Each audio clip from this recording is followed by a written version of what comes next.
los aspectos de flujo de ingresos como la estructura de costos. El modelo de negocio nos vamos a enfocar en estos dos parcelitas de la parte de abajo y vamos a profundizar en esos aspectos. Viendo desde otras perspectivas, el modelo de negocio tiene una infraestructura, una oferta y una clientela atravesada por la viabilidad financiera. Seguimos en la parte de abajo del modelo de negocio. Si no lo vieron a la explicación de este Canvas, van a tener la oportunidad de desarrollarlo más profundamente, pero recuerden que nosotros partimos de esos dos parcelas que están abajo, que son la fuente de ingresos y la estructura de costos. Es decir, que el Canvas, modelo de negocio, nos dice qué hace la empresa y la parte de abajo, cómo gana dinero. Entonces, seguimos profundizando y decimos, dentro de los aspectos de la generación de ingresos, nos tenemos que preguntar ¿por qué están dispuestos a pagar nuestros clientes? ¿Por qué pagan actualmente? ¿Cómo lo pagan? ¿Si utilizan algún medio de financiamiento, una tarjeta de crédito en efectivo, algún canal particular, transferencias? Tener en cuenta cómo le gustaría pagar y cuánto reportan las distintas fuentes de ingresos. Es decir, hay que tener claro, para poder desarrollar esta parcela del Canvas, poder dar respuesta a estas preguntas. Entonces, todo lo que tenga que ver con los aspectos de cómo generamos dinero y a través de qué medio, se explican a través de la fuente de ingresos en esta parte del Canvas modelo de negocio. Entonces, cuando hablamos de cómo genera valor la empresa, tenemos distintos modelos de revenue. Lo importante es que la empresa no solamente genere valor, sino también poder capturar ese valor. Es decir, poder cobrarle al cliente al cual estamos agregando valor. Entonces no hay que solamente generarlo, sino también poder capturarlo. Y lo capturamos a través de algunas de estas posibles alternativas. Por ejemplo, podemos directamente vender un producto físico, cobrar por uso, distintos modelos de revenue, de facturación, de obtener ingresos, o también puede ser nuestro modelo de negocio sea un fee de suscripción, en el cual una persona paga un monto fijo y tiene acceso a una serie de materiales o de servicios que nosotros podemos prestar, como puede ser un gimnasio, yo pago por mes, y utilizo las instalaciones pagando un fee o una cuota mensual. O puede ser un alquiler, un arrendamiento, que es por el acceso a un uso temporal de alguna cosa, de un bien físico. Por ejemplo, puedo alquilar un auto. Después puede ser generar ingresos a través de la concesión de alguna licencia, alguna propiedad intelectual que yo tenga, licenciar el uso de la publicación de un libro, de un desarrollo tecnológico, de un software. Otra forma de generar ingresos puede ser a través de la intermediación. Cobro una comisión junto a una de las partes y le cobro un porcentaje al comprador y una parte al vendedor, como podría ser una inmobiliaria. O directamente genero contenido y cobro publicidad por aparecer en un lugar de alto tránsito, ya sea una página web o un lugar físico. Entonces, acá lo importante es ser creativo y buscar formas de capturar valor o de facturar de una manera creativa. La revolución de las startups, de la tecnología, nos permite capturar valor o facturar de formas no tan convencionales. Por ejemplo, la mayoría de las nuevas empresas tecnológicas no son propietarias de los bienes, sino que utilizan modelos de negocios que se apoyan en la propiedad de los bienes de otras personas para generar ingresos. Por ejemplo, Airbnb no es dueña de ningún hotel o de ninguna casa, sino que se apoya en la propiedad que cada uno de los usuarios propone y cobra un fee por intermediar y poner a disposición la posibilidad de hospedarse en esos lugares. Entonces es importante que sean creativos en establecer el modelo de revenue más conveniente para su negocio. Es totalmente libre y no hay que, estos son ejemplos, y incluso pueden combinar la venta de un producto con el préstamo de un servicio, un fee, suscripción junto con publicidad. No son excluyentes, sino que se pueden combinar. Entonces hay que ser creativo y tratar de capturar el mayor valor posible. Otros ejemplos, y más para empresas tecnológicas, tenemos por ejemplo el pay-per-view. Por ejemplo, quiero ver una película, una pelea, un evento, un concierto, entonces pago por ver ese concierto a través de algún streaming, o afiliarme, o pagar comisiones, suscribirme a algún tipo de publicación. Entonces son distintos tipos de modelos de revenue que uno tiene que tener claro y va a formar parte de la explicación del Canvas modelo de negocio. Y por otro lado tenemos la otra partecita, que es la estructura de costos, que tenemos que estar como emprendedores preparados para poder explicar y desarrollar. Es cuáles son los costos más importantes de nuestro negocio, cuáles son los recursos claves, cuáles son las actividades más caras que desarrollamos, entender cuál es la estructura de costos que necesitamos para producir y poner al alcance del cliente estos bienes o servicios, este valor que le acercamos al cliente. Entonces, ¿cómo vamos a generar valor por un lado? Y cuáles son, a qué costo lo estamos generando nosotros. Entonces, en esta diapositiva, lo que trato de explicarles es que podemos aplicar el modelo de Pareto, es decir, siempre hay que enfocarse en los rubros que significan un mayor porcentaje de nuestro costo. Es decir, si yo soy una empresa de servicio, la mayoría de mis costos va a estar explicada por mano de obra, con lo cual cualquier ahorro de costo o alguna eficiencia que yo haga en los recursos humanos va a tener un gran impacto en el resultado final. Entonces, para poder gestionar, uno tiene que tratar de enfocarse en lo más importante, es decir, che, ¿cuál es mi costo más relevante?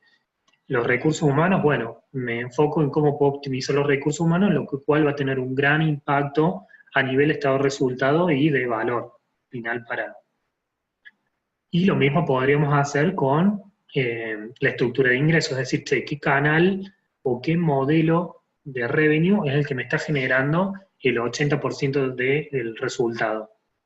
Entonces, puedo decir, bueno, este canal es el que más ingreso me genera, bueno, ese canal lo tengo que cuidar, desarrollar, o entender que el canal que menos me está significando beneficios debería significarme menor esfuerzo, o si lo quiero desarrollar, entender que es el cual yo tengo que poner foco y desarrollar. Entonces, tener en claro qué es lo importante en el efecto, en el resultado final. Entonces, conocer su estructura de costos y su estructura y canales de ingresos va a tener un efecto positivo a la hora de ver el modelo de ingresos de su compañía. Entonces, un poco esto viene también acompañado del ciclo de vida de los emprendimientos. Generalmente uno cuando lanza un emprendimiento realiza una serie de inversiones, con lo cual invierte y se va moviendo a través de la curva, y por lo general arranca estando por debajo del punto de equilibrio. Y con el tiempo, a medida que va obteniendo el product market fit, es decir, lo que nuestro prototipo se va ajustando a lo que el cliente requiere, le gusta, lo consume y lo demanda, empezamos a generar mayor facturación y posteriormente con el tiempo pasamos por encima del punto de equilibrio y recién ahí empezamos a ganar plata. Entonces un poco establecer con este gráfico nos explica que al principio vamos a necesitar contar con un financiamiento inicial que nos permita desarrollar este producto o este servicio o este nuevo emprendimiento, y va a estar dado este nivel de financiamiento necesario por el punto más bajo entre el punto de equilibrio de cubrir nuestros costos y el mayor suma de desembolsos sin obtener ingresos. Entonces, por eso es importante ir pensando que hay que ir proyectando a futuro para poder determinar cuál sería el máximo nivel de financiación que voy a necesitar para poder vivir una cierta cantidad de meses con el dinero que tenga disponible y llegar a un punto tal que mi producto esté en condiciones de ser vendido, generar valor, facturar y empezar a ganar dinero. Un poco eso es lo que quise transmitir con esto, es que estén preparados y proyecten a futuro cuál es la necesidad máxima de meses o tiempo de financiamiento necesario hasta que el producto esté en condiciones de ser masivo, generar ventas que puedan ayudarlos a subsistir. Entonces, tenemos una serie de informes que son fundamentales para poder tomar decisiones en nuestro emprendimiento. Hay tres tipos de análisis. Un análisis económico que nos permite entender si creamos o destruimos valor, es decir, si ganamos o perdemos plata. Un análisis financiero que tiene que ver si vamos a contar con los fondos en el momento adecuado para afrontar nuestros compromisos. Y un análisis patrimonial es poder conocer cuáles son nuestros derechos, bienes y cuáles son nuestras obligaciones. Para el día a día son más importantes la gestión del análisis económico y el análisis financiero. Son dos cosas distintas que el emprendedor tiene que conocer y entender cuál es su posición o su situación económica y cuál es su situación financiera, que no son lo mismo. Y todos estos análisis nos permiten tomar mejores decisiones. Entonces, para conocer nuestra situación económica, lo que tenemos que hacer es restar nuestros ingresos menos los gastos. Independientemente nosotros hayamos desembolsado del bolsillo, sacado del bolsillo la plata para pagar el alquiler se va devengando todos los días y va a ser un gasto, esté pago o no al día de hoy. Entonces, en el análisis económico lo que hacemos es mostrar cuáles han sido nuestros ingresos y nuestros gastos, independientemente si hayan cobrado o no, y nuestros gastos, independientemente si hayan pagado o no. Podemos sacar una foto y obtener un resultado, es decir, ver si tenemos pérdida o ganancia. Que no es lo mismo que nuestro flujo de caja. Puede ser que yo sea muy bueno económicamente, pero financieramente tengo un problema. Por ejemplo, puede ser que haya vendido muchísimo, pero no haya cobrado nada y tenga que pagar los sueldos, con lo cual, si bien económicamente soy una startup o una empresa saludable económicamente, tengo un problema financiero porque no dispongo de los fondos en el momento correcto para afrontar mis obligaciones. Entonces, para sacar un estado financiero voy a tener en cuenta mis cobros menos los pagos. Y en el económico teníamos ingresos menos gastos. Entonces, la suma, o sea, tener bien ordenados estos dos cuadros nos permiten tener salud económica, es decir, crear valor, es decir, tener más ingresos que gastos, y nuestra salud financiera, que es cobrar antes de que yo tengo el compromiso de realizar los pagos. Entonces es importante que sepan que tienen que tener, por un lado, una salud económica, es decir, vender más de lo que gastan, y una salud financiera, que es cobrar antes de lo que yo tengo el compromiso de pagar. Que muchas veces no se les mezclan a los emprendedores y se mezcla todo, y no son lo mismo, hay que tener los dos informes por separado y son como dos palancas que nos ayudan a gestionar mejor el día a día del emprendimiento.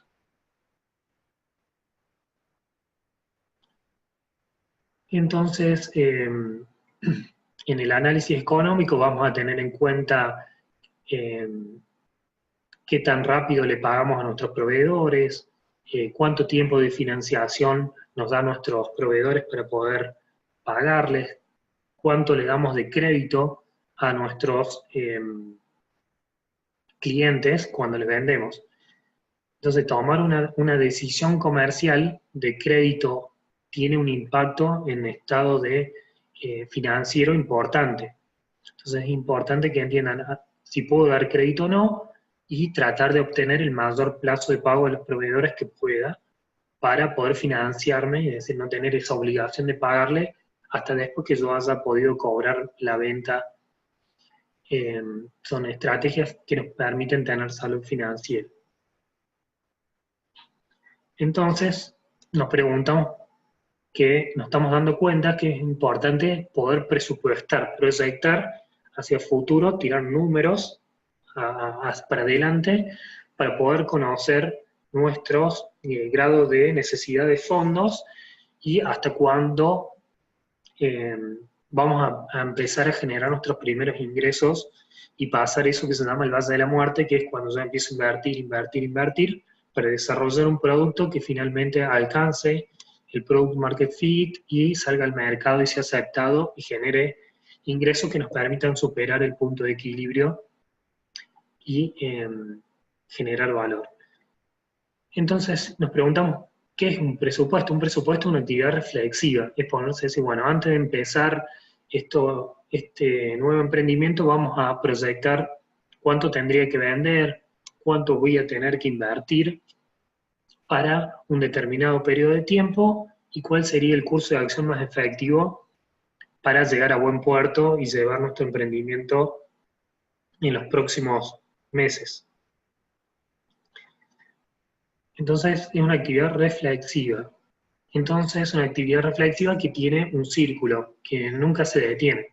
Primero reflexiono sobre la realidad y el entorno, también tengo en cuenta la coyuntura económica, cómo está el nivel de actividad. Hay cuestiones que van a depender de nosotros y cuestiones que no, y todas hay que contemplarlas y en todo caso hacer distintos escenarios en el presupuesto, un escenario más pesimista, un escenario más moderado o pesimista, pero siempre hay que proyectar y mirar hacia el futuro contemplando el entorno, las condiciones económicas. Entonces, reflexiono, planifico, controlo para ver si me desvío de mi camino y vuelvo a presupuestar.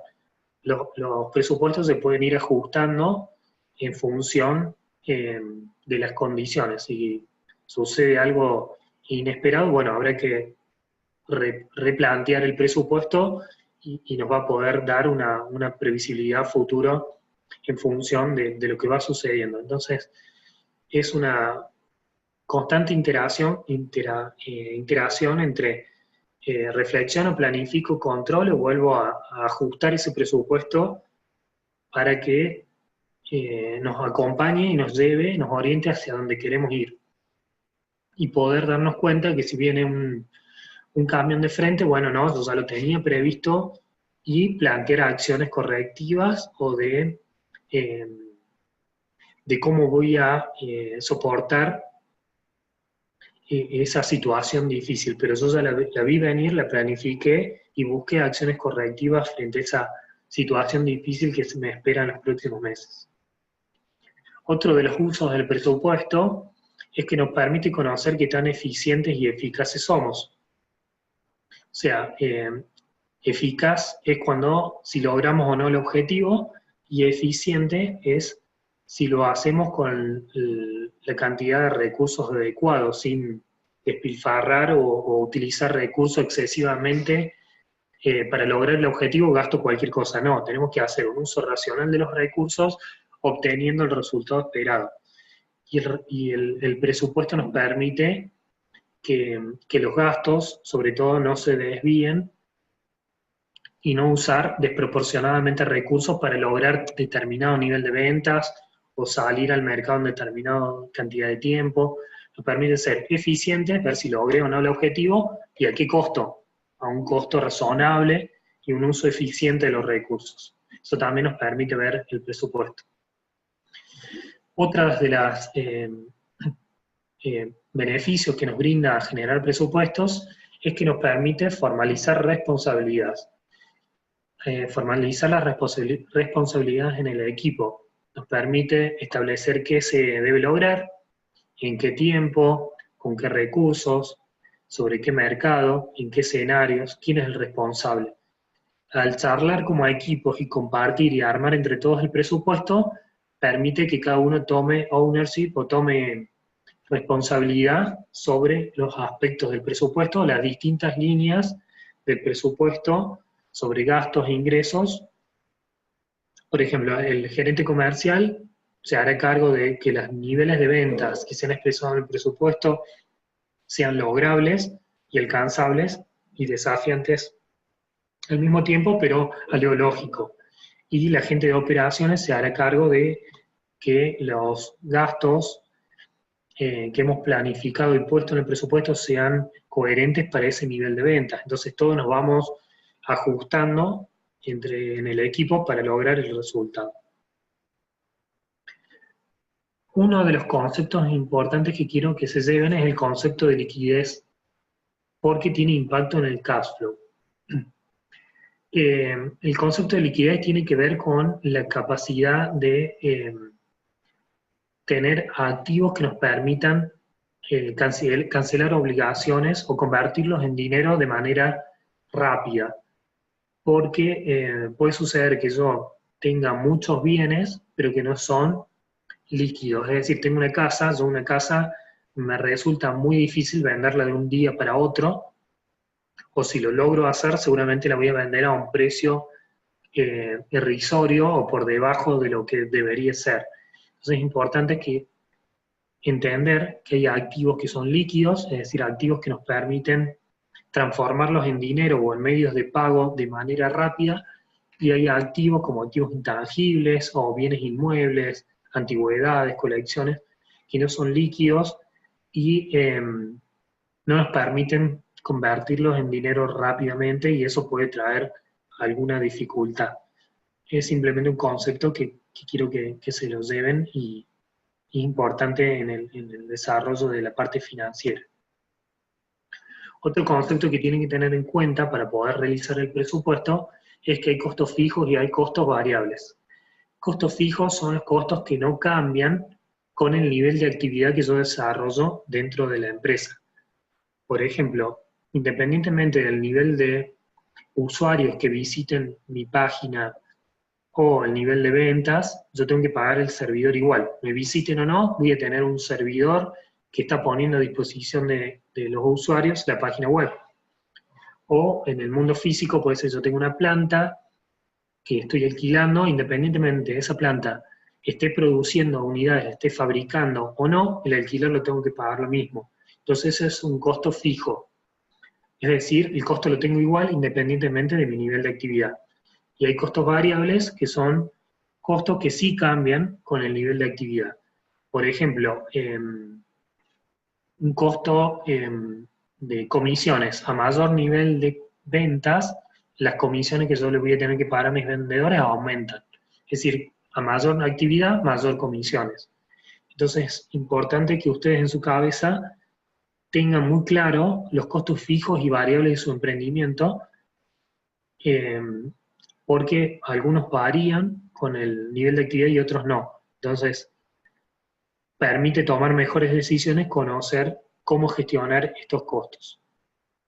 Por ejemplo, a nivel Airbnb, lo que hacen es manejar muy bien. Se sacan el costo fijo de tener los bienes inmuebles, que encima son ilíquidos, y utilizan una plataforma que lo único que hace es pagarle, apoyarse en los bienes de otros usuarios para cobrar, y lo único que pagan es, por ejemplo, publicidad para poder atraer usuarios a su plataforma. Entonces, más usuarios atraen, más comisiones pagan ellos o gastos de marketing tienen. Entonces, como que han variabilizado la mayor cantidad de su estructura de costos. Entonces hay que hacer un uso inteligente de su estructura de costos, pensando en activos líquidos, ilíquidos, costos fijos, costos variables. Por eso son importantes tener en cuenta estos conceptos, porque impactan en el modelo de revenue, de negocio, su estructura de costos y su estructura de ingresos. Pero bueno, vamos a la práctica, vamos a sentar a presupuestar. ¿Cómo se arrancaría un proceso de presupuestación? Bueno, se arranca primero por presupuestar la venta. El primero con el que se arranca, el gerente de ventas, se le propone decir, bueno, ¿cuánto crees que en este contexto económico, este nivel de PBI argentino, el mercado, la situación económica de hoy, van a ser las ventas para estos próximos meses, para este año? Entonces, el gerente comercial nos va a determinar cuáles son el P por Q, el precio y la cantidad de unidades que él va a poder colocar y va a poder vender. Tiene que ser desafiante, tiene que ser lograble, alcanzable, pero un poco desafiante para llevar a la organización hacia adelante. Una vez que el gerente comercial ha definido el nivel de venta al que esperamos alcanzar para los próximos meses o años, podemos empezar a desagregar qué necesitamos para lograr ese nivel de ventas. Qué cantidad de publicidad, qué cantidad de unidades producir para lograr ese Q, del P por Q de las unidades vendidas. ¿Qué necesitamos vamos a necesitar más recursos humanos para producir o no? ¿Vamos a necesitar un servidor o no? ¿Vamos a necesitar un desarrollo tecnológico? Bueno, en función de las ventas podemos empezar, o de las inversiones que esperamos hacer, podemos empezar a desagregar la cantidad de gastos necesarios para lograr ese objetivo. Entonces, de esa forma se estructura la elaboración de un presupuesto. Un poco acá se llevan también en la publicación, digamos, la presentación, un poco un ejemplo de cómo se arranca y cuáles son los pasos para poder desarrollar el presupuesto. Pero básicamente se arranca por la venta y los gastos necesarios para lograr ese nivel de venta.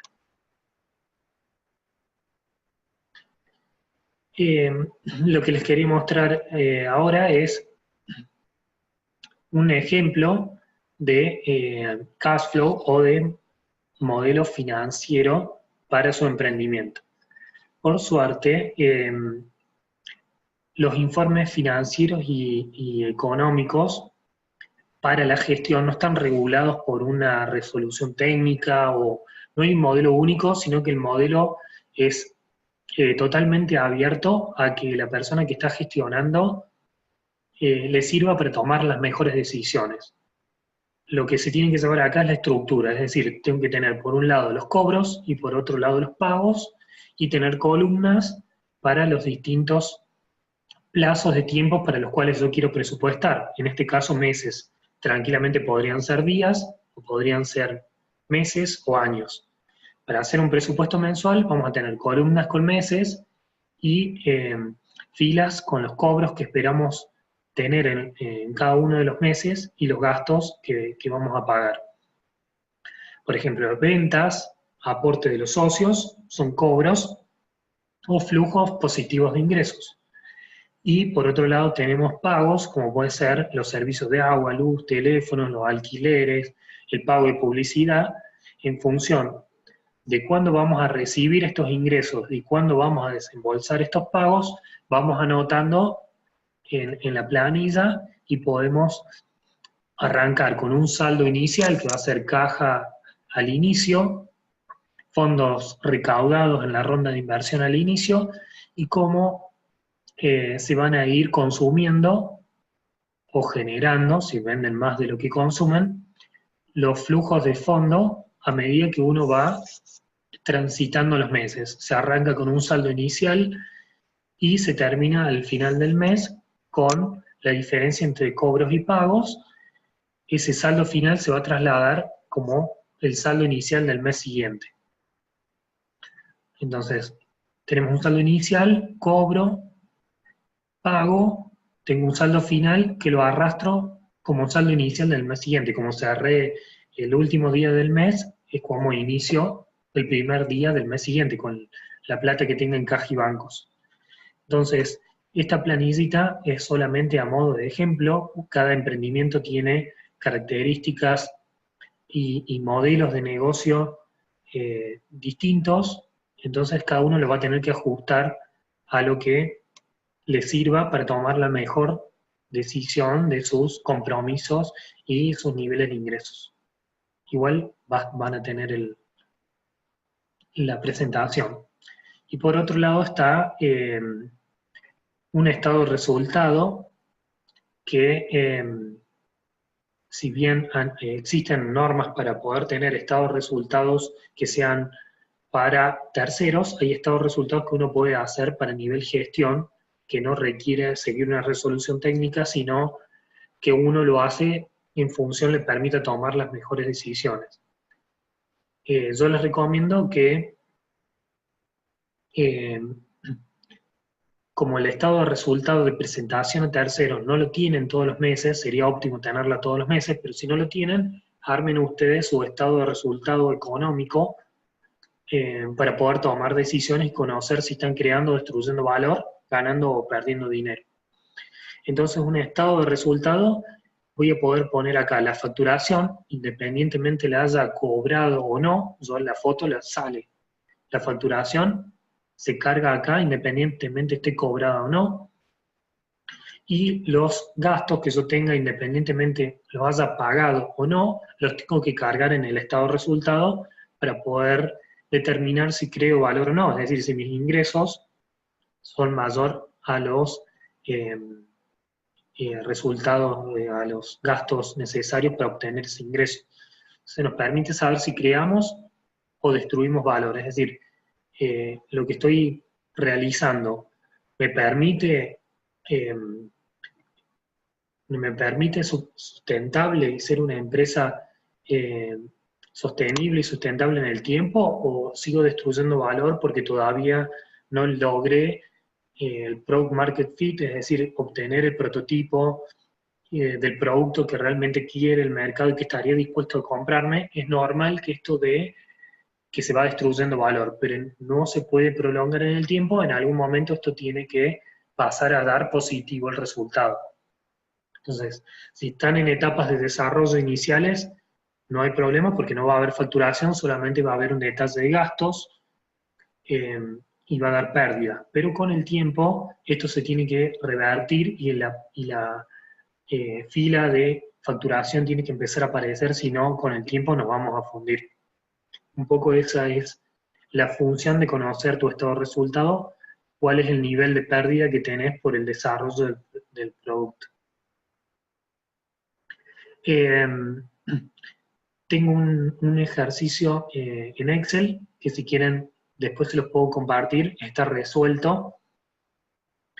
Un poco para no perder tiempo ahora, le vamos a enviar el ejercicio y después podemos, está resuelto, tiene una solapa donde está planteado el ejercicio y una solapa con la solución para que puedan practicar tanto el desarrollo de un modelo económico como de un modelo financiero.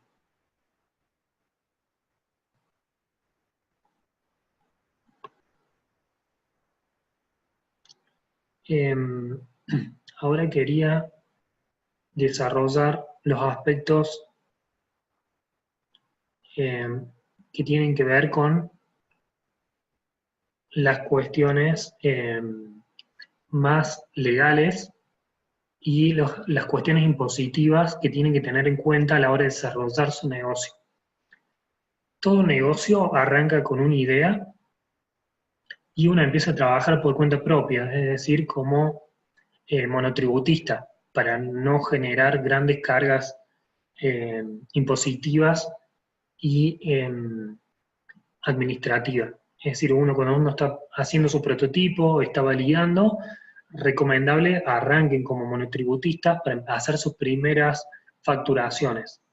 No es necesario constituir una sociedad de arranque, pueden hacer su periodo de preincubación, incubación todavía como monotributistas, y después cuando empiecen a facturar un monto significativo, uno puede escalar hacia una sociedad cuando ya empieza a buscar capital. Si uno arranca como monotributista, siendo monotributista ya puede abrir una cuenta bancaria. Una vez que ya empieza a lograr el product market fit y se producen las primeras ventas, ahí sí ya debería empezar a pensar en constituir una sociedad anónima simplificada, una SAS, que es una sociedad de fácil constitución, la pueden constituir solos o con ayuda de un abogado, pero una vez que uno constituye una sociedad, ya cambia su condición impositiva y pasa a ser responsable inscripto, con lo cual tiene una carga administrativa mayor, ya lo vamos a desarrollar ahora.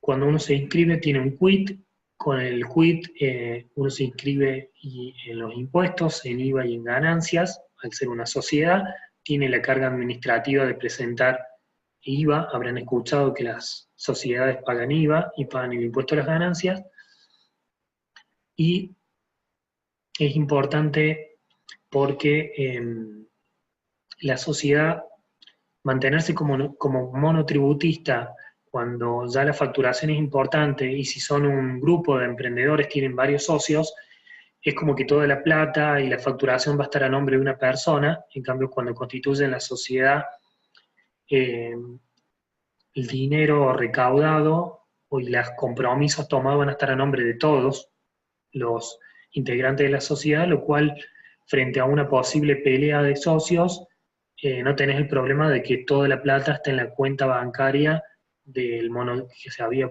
inscrito como monotributista, sino que la plata está en nombre de la sociedad y todos tienen una participación o acciones en la sociedad regularmente constituida. Entonces, ojo con mantenerse como monotributista durante mucho tiempo porque puede traer problemas societarios, y si se exceden en los niveles de facturación, puede ser que también los recategoricen a responsable inscripto, con lo cual ya tiene una carga administrativa de presentar impuestos todos los meses y llevar una contabilidad.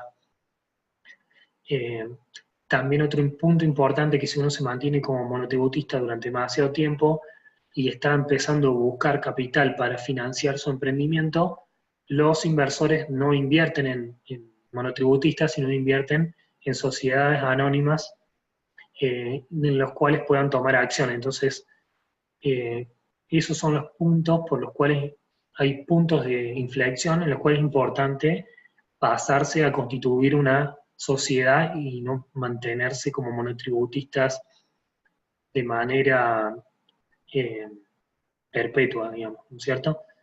Después viene, si les empieza a ir bien, ya constituyen la sociedad, están facturando, aparecen los inversores, lo que van a tener que pasar es un proceso de due diligence. El proceso de due diligence es un proceso donde les van a pedir información sobre la sociedad para conocer cómo está constituida, cuáles son las condiciones de la empresa en la cual voy a invertir. Entonces, para poder mostrar profesionalismo y orden, tengo que tener una sociedad constitutivamente en regla, bien constituida, con los impuestos al día, con los empleados registrados, con los activos intangibles registrados. Todo eso le van a generar confianza al inversor y van a lograr inversiones de manera más fácil. Es decir, yo como inversor sé dónde me estoy metiendo y no me estoy metiendo en una sociedad que pueda llegar a tener el día de mañana problemas de la propiedad intelectual, problemas de juicios laborales, problemas contractuales. Entonces, tener un orden los va a ayudar a después conseguir mejores inversiones. Si les va mal, es importante que cierren la sociedad en IPJ o en la institución provincial que controla y administra la apertura y cierre de sociedades en cada provincia, y darse de baja de los impuestos de NAFIP. Muchas veces pasa que uno no avisa de que va a dejar de tener actividad comercial y se siguen generando intereses sobre impuestos necesariamente por no dar de baja correctamente los impuestos. Esto que por ahí parece un poco engorroso, tenerlo bien ordenado redunda después en que generar confianza hacia los inversores y conseguir capital para poder seguir creciendo y no estrangular el crecimiento. Entonces, repasando las condiciones por qué es importante constituirse regularmente como una sociedad, es que mientras yo trabaje como monotributista y por cuenta propia, todos los compromisos contractuales de empleados que yo tome, los voy a tomar a nivel personal, y en el caso de que tenga un problema voy a responder con mis bienes propios.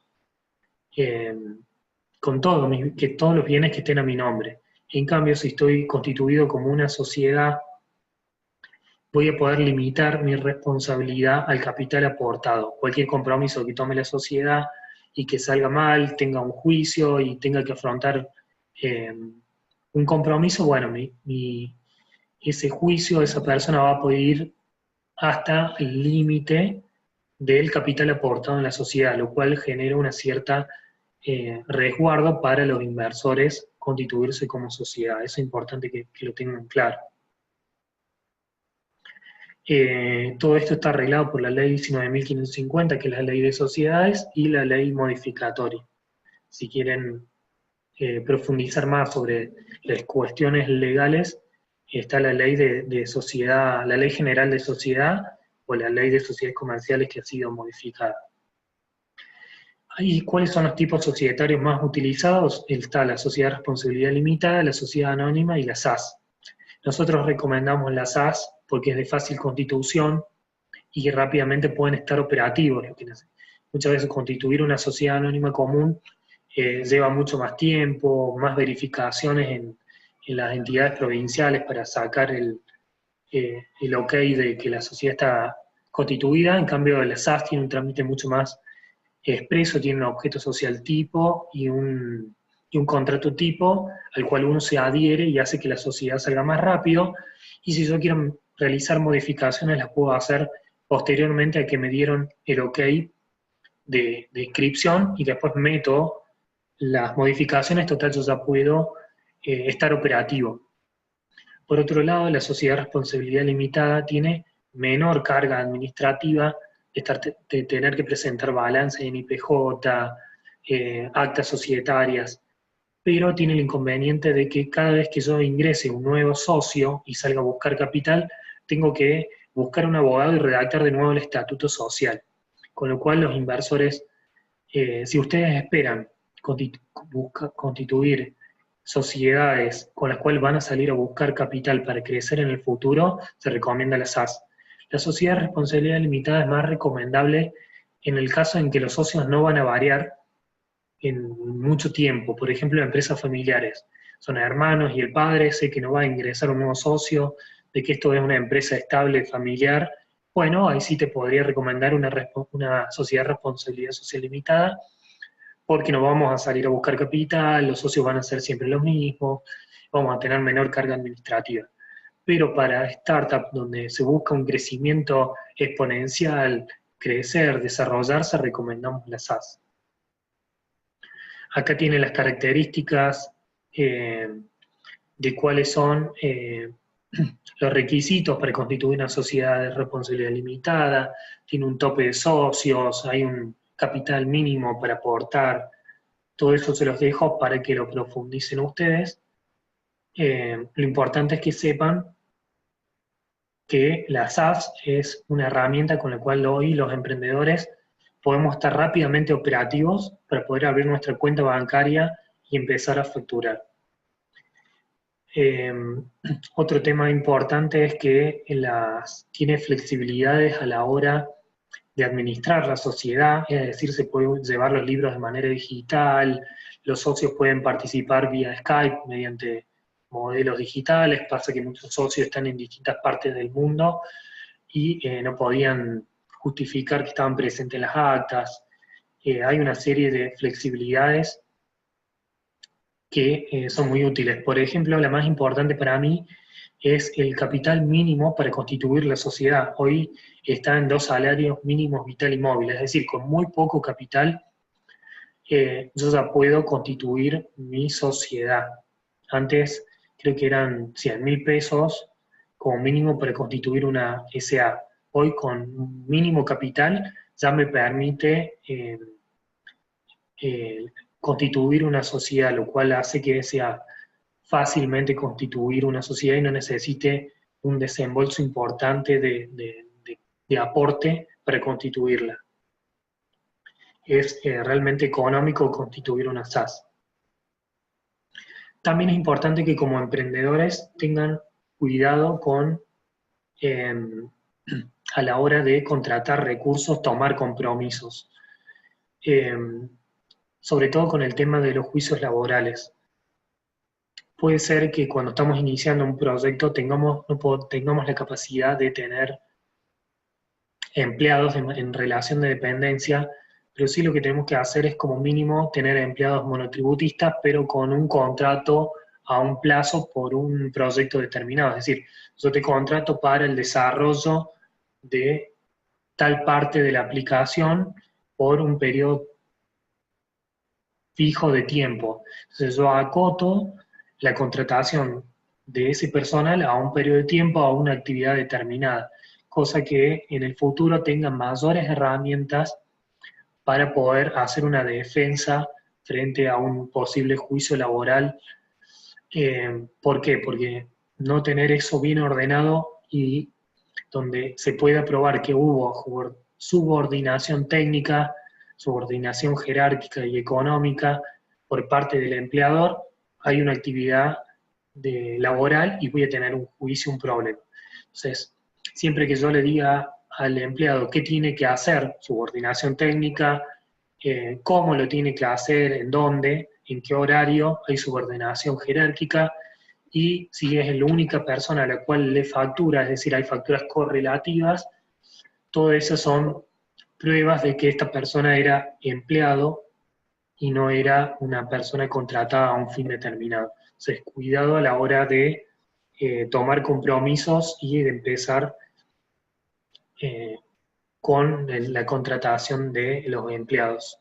Eso es lamentablemente es muy complicado emprender y tener empleados desde el momento cero completamente regularizados, pero sí podemos hacer una serie de contratos, tomar recaudos que nos pueden ayudar a tomar mejor posición a la hora de defender nuestra posición eh, como usuarios de la gente que contratamos y usamos para que nos ayuden a llevar adelante el proyecto. Hay incluso distintos tipos de contratos, hay periodo de prueba, hay contratos de jornada reducida que podemos utilizar para poder administrar mejor. Es muy importante apoyarse en asesoramiento legal para poder ir guardando los antecedentes de que tenemos intenciones de hacer las cosas bien y que nos permitan darle herramientas de defensa técnicas a nuestros abogados el día de mañana frente a cualquier problema. Les quería comentar, el proceso de due diligence es un proceso importante a la hora de que estén buscando capital.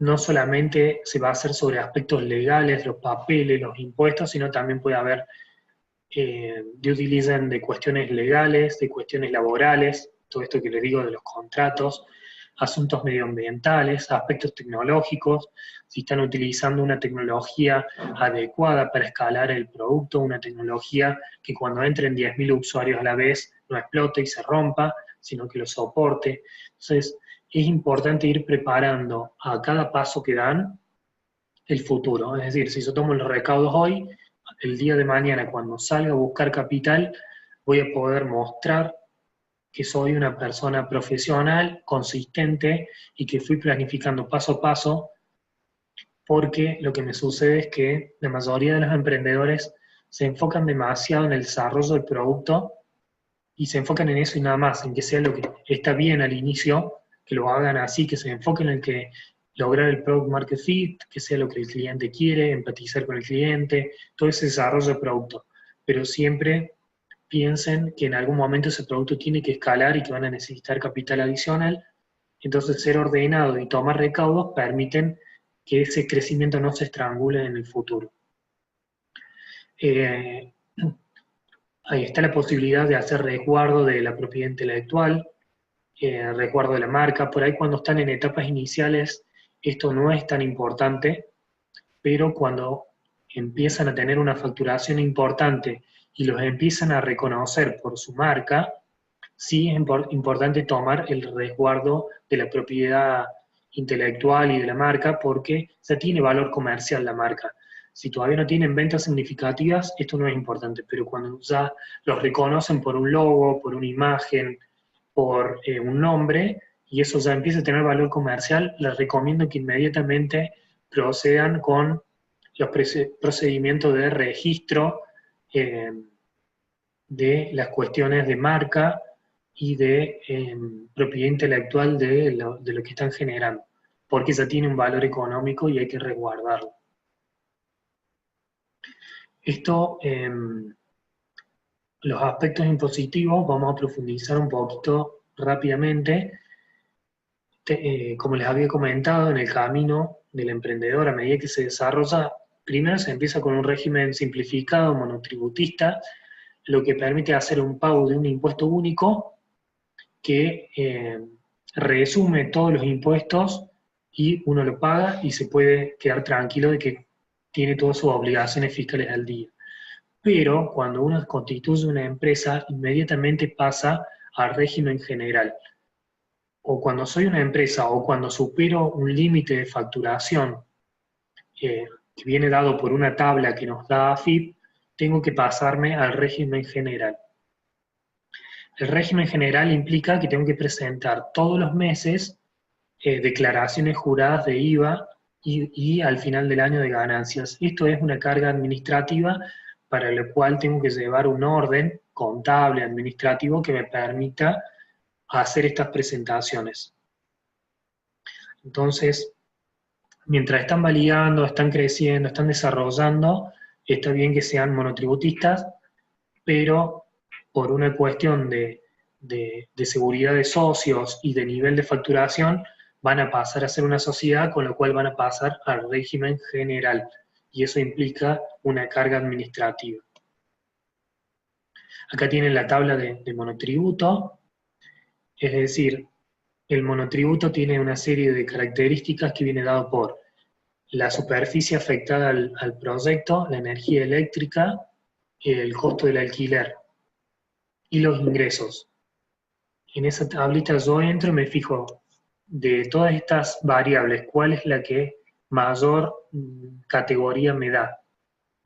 De la mayor puede ser, por ejemplo, yo soy una fábrica de hielo, consumo poco, tengo poca facturación, pero consumo muchísima energía eléctrica para la máquina que genera hielo, pues yo facturé poco, entonces sería de una categoría baja y tendré que pagar poco monotributo, pero como consumo mucha energía, tengo la obligación de categorizarme en una categoría superior y pagar más impuestos. Entonces, el monotributo funciona así. De la superficie afectada, la energía eléctrica y la facturación y los alquileres, el que dé mayor es la categoría que yo me voy a tener que inscribir y el impuesto que voy a tener que pagar. Entonces, hay que apoyarse en un contador y hacer esta planificación, entender por qué caigo en una categoría y no en otra. Pero se llevan el pantallazo de cómo funciona. Un punto importante que se tienen que entender es que cuando soy monotributista voy a emitir una factura C y no voy a pagar IVA. Es decir, no tengo que preocuparme por el IVA. Pero cuando soy responsable inscripto voy a tener que segregar en la factura de venta el IVA débito y en la factura de compra el IVA crédito. La diferencia entre el IVA que yo facturo y el IVA que consumo en mis compras, eso lo junto y veo cuánto me da el IVA crédito contra el IVA débito menos el IVA crédito, es el IVA que tengo que ingresar.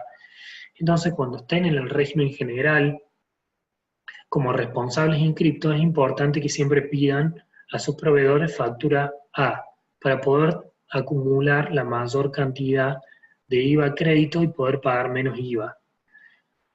Esto que, si uno no lo sabe, puede hacer que esté perdiendo plata. Entonces es importante que se apoyen en sus asesores, contadores, para que los ayuden a determinar que pidan la factura A en las compras, para poder tomarse el IVA crédito y poder pagar menos impuestos. Toda esa planificación impositiva evita problemas en el futuro y ahorra costos. Entonces, siempre que sean responsables inscriptos, pidan a sus proveedores factura A, y si son monotributistas no hay problema, les van a dar factura B y no tienen que acumular IVA crédito. Entonces, cuando son monotributistas, siempre van a emitir factura C y van a recibir factura B de los responsables inscriptos, y cuando son responsables inscriptos, tienen que comprar con factura A y también, si le venden a otro responsable inscripto, una factura A, o a consumidor final una factura B. Entonces, lo más importante acá es que si son responsables inscriptos, en las compras pidan factura A porque los va a ayudar a pagar menos IVA. Eso es importante que se lo lleven.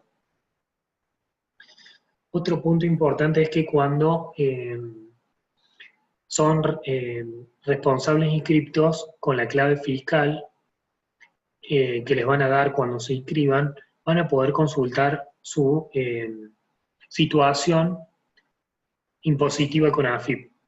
Con la clave fiscal acceden a una plataforma de AFIP y a un servicio que se llama cuentas tributarias. Entonces, ¿cómo estoy con AFIP? ¿Te debo algo? Bueno, consulto cuentas tributarias y ahí me va a indicar AFIP qué declaraciones juradas o qué impuestos estoy en deuda con AFIP. Entonces, importante que se lleven esta herramienta con clave fiscal, ingresando a cuentas tributarias para poder conocer su situación tributaria al día de hoy a la fecha.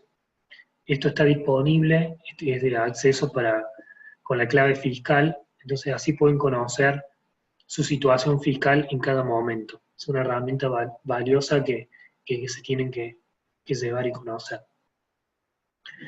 Como para concluir, yo siempre les venía hablando de los riesgos posibles. Lo que se hace es una matriz de riesgo que tiene una variable que es el grado de impacto, que está que vendría a ser la variable X, y una variable Y, que es el grado de impacto.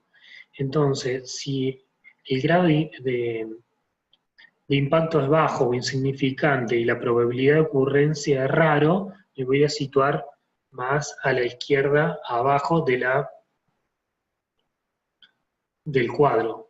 Y a medida que el grado de impacto es mayor y que la probabilidad de ocurrencia es mayor, se vuelve más extremo el riesgo. Entonces ustedes pueden armar su propia matriz de riesgo de su emprendimiento. Es decir, tengo los impuestos al día, cuál es la probabilidad de que me hagan un juicio laboral, no tengo el contrato, si lo tengo, entonces baja el riesgo. O sea, así ustedes pueden gestionar el riesgo, cualquier tipo de riesgo, en su emprendimiento en función de la variable, el grado de impacto que tiene sobre su emprendimiento y la probabilidad de ocurrencia. Entonces, si es más raro o improbable y poco impacto, se pone verde. A medida que la ocurrencia es mayor o casi segura y el impacto sobre el emprendimiento de nuestra empresa es mayor, se vuelve rojo o más extremo, más peligroso. Entonces es importante que manejen una matriz de riesgo de su emprendimiento para poder mitigarlo, hacer acciones correctivas, contratar a un abogado, a alguien que los ayude a gestionar este riesgo y que puedan crecer en el futuro. Y por último, y para cerrar, todos estos conceptos tienen que ver con investment readiness, que se llaman en el mundo de las startups. ¿Qué es esta palabra rara en inglés? Quiere decir estar preparado para recibir una inversión o para vender su compañía. Ustedes del momento uno tienen que planificar que su compañía tiene que estar lista para ser vendida o para recibir un inversor en cualquier momento. Nunca tienen que decir, bueno, no, esto no lo voy a necesitar. Siempre tiene que tener los empleados regularizados, los contratos en orden con los empleados, con los contratos de alquiler, tener proyecciones para mostrarle a un posible inversor, los balances certificados. Me pasa mucho que salen tasas subsidiadas para tomar créditos y por no tener los balances o las sociedades constituidas con libros societarios correctos, con las actas de designación de autoridades, todas estas cuestiones legales no están en orden, bueno, se perdieron de sacar un crédito a una tasa subsidiada. Aparece un subsidio gubernamental. Bueno, presénteme el balance certificado por el Consejo de Ciencias Económicas. Ah, no tengo el balance. Bueno, no puede obtener el subsidio. Entonces, uno nunca sabe cuándo van a aparecer oportunidades de recibir subsidios, inversiones, créditos a tasas subsidiadas, vender la compañía. Entonces, desde el momento cero, usted tiene que estar preparado para poder aprovechar esas oportunidades. Es como una filosofía para emprendedores con visión de futuro. Estar siempre listos y tener los papeles para poder mostrarlos y poder picharle a un inversor y abrir y pasar un proceso de due diligence y tener una venta exitosa, profesional, un exit de su compañía. Eh, Así que bueno, les dejo este concepto. eh, Les agradezco mucho haberme escuchado, el espacio, espero que les sirva. A disposición para contestar preguntas. Javier, no sé si querés que las contestemos ahora o cómo querés que sigamos. Sí, si hay alguna pregunta, por favor, en el chat. Igual si por ahí tienen que revisar algo o querer hacer una consulta después, ahí tienen en la última diapositiva del correo electrónico. También pueden responder en el mail en el cual les llegó el enlace. Así que si tienen alguna pregunta ahora, pueden hacerla ¿Vale? sin problema.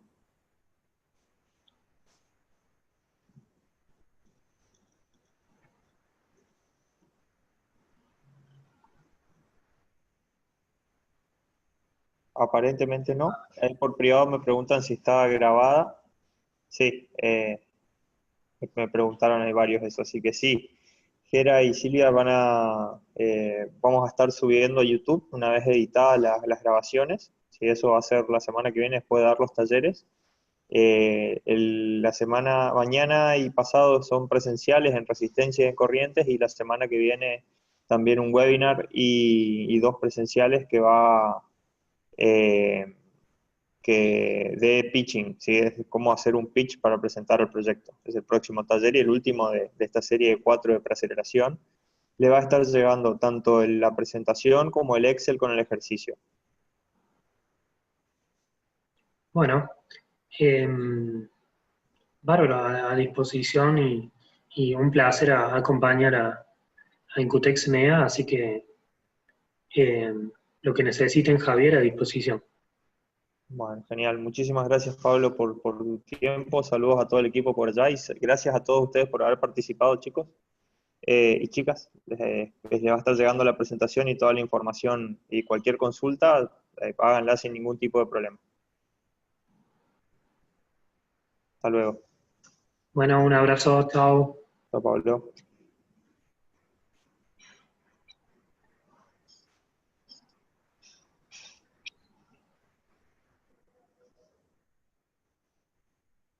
Sí, las presentaciones anteriores se enviaron, Iván. Si no te llegó, pasame tu correo o escribime al mail donde te registraste para la webinar de hoy, porque tiene que haberles llegado un correo con todas las presentaciones.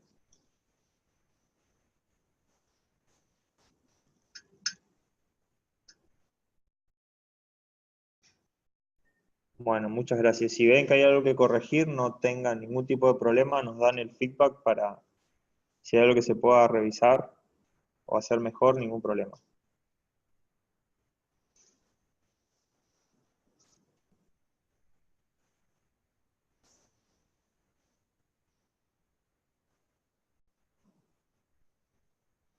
Sí, el último módulo es el de pitch, exactamente.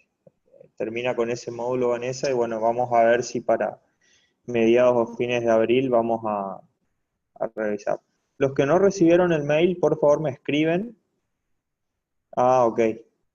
Ah, ok, Ignacio, veo ahí, tengo tu correo, así que te lo envío. Si no, por favor, los que no recibieron me hacen un correo avisándome y ahí mismo ya les reenvío en la respuesta, les paso el material. Perfecto, Waldo, sí, también los enlaces a YouTube les vamos a estar pasando.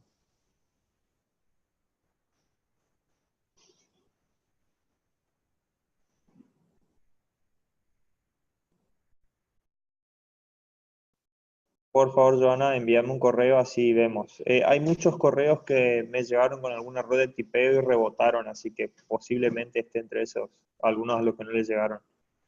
Eh, Algunos puedo adivinar y los mandé igual, pero otros no. Así que si no recibieron el material anterior, me escriben. Ya te digo, Iván.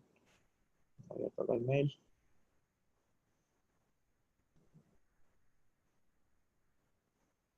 Sí, ahí me llegó tu correo, Iván. Así que ahora te paso el enlace con las presentaciones.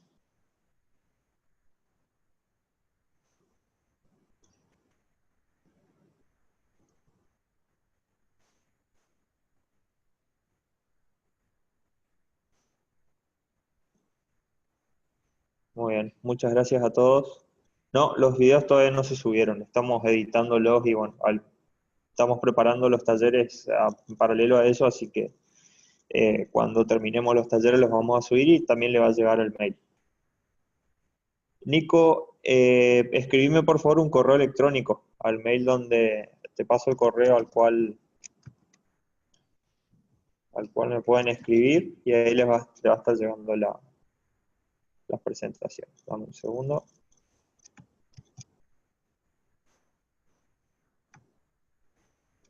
Ahí a ese correo me pueden escribir y les van a estar llegando las presentaciones. Está compartida en una carpeta de Google Drive, así que ahí la pueden descargar. Va las presentaciones y a su vez también va algún material en PDF para que puedan estudiar los temas.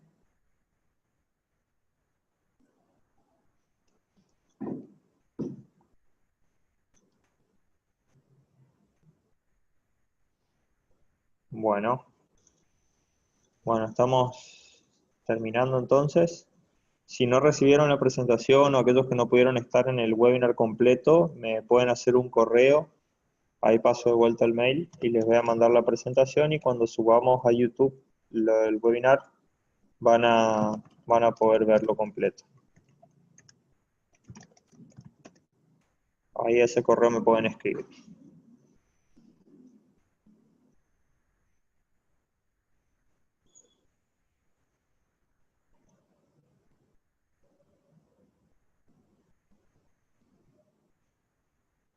Bueno, muchas gracias a todos.